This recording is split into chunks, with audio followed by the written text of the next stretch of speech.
Welcome to Samba Samba. Enjoy the video. You're starting in the right place, LinkedIn's communication settings. Sign in and open me, then settings and privacy, then communications so you can control messages at the source.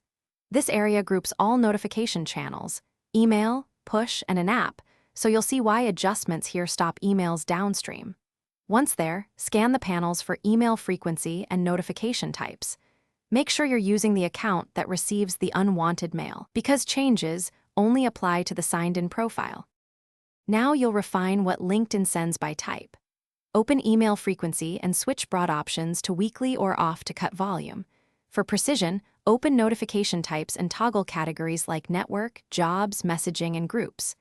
Turn off anything irrelevant, and when a category is important, choose only notifications from to allow selected messages.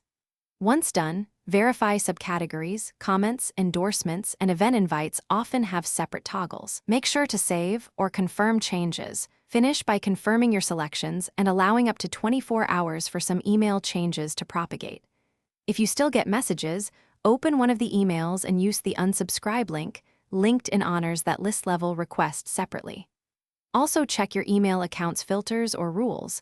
Sometimes forwarded group mail bypasses LinkedIn controls.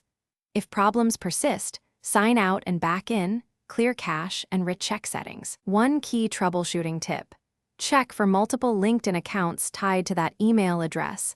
Adjust each account's notifications. Thanks for watching. Consider subscribing if we helped you.